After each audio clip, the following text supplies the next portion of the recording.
ஐ case இதுதான் என்னோட YouTube channel. So இதுதான் என்னோட ஃபஸ்ட் வீடியோ நினைக்கிறேன், அதாவது வாய்ஸோட போகிறது. ஸோ இன்றைக்கி என்ன பார்க்க போகிறோம், ஒரு குட்டி ஸ்டோரி வந்து பார்க்க போகிறோம். நான் வீடியோ பார்க்க போகிறோம்.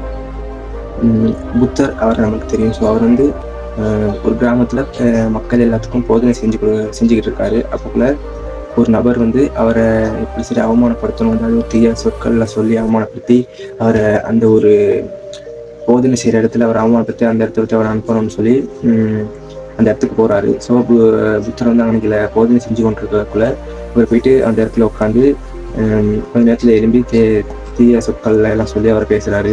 ஸோ பேசக்குள்ள அவர் புத்தர் எதுவுமே சொல்லாமல் அமைதியாக இருக்கார். ஸோ அப்படி அமைதியாக இருக்கக்குள்ள இவரும் அந்த நபரும் பார்க்குறாரு.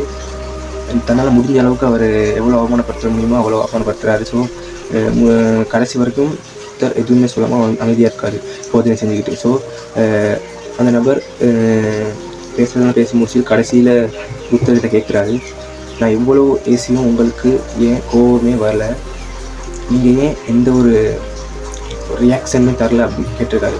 ஸோ அதுக்கு புத்தர் ஒரு 2 நிமிஷம் அமைதியாக இருந்து சொல்கிறாரு, நாம் ஒரு பொருளை ஒருத்தர் கொடுக்குறோன்னா, அதாவது ஒரு பரிசு நம்மளுக்கு ஒரு பரிசு ஒருத்தர் கொடுக்குறோன்னா அவர் அதை ஏற்றுக்கலன்னா அந்த பரிசை நம்மளே தானே வச்சுக்குவோம்.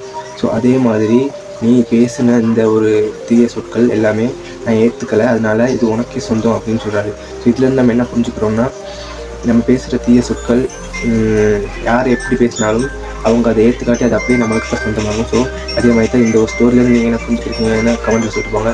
மறக்காம சப்ஸ்கிரைப் பண்ணுங்கள். இன்னொரு வீடியோவில் உங்களை சந்திக்கிறேன்.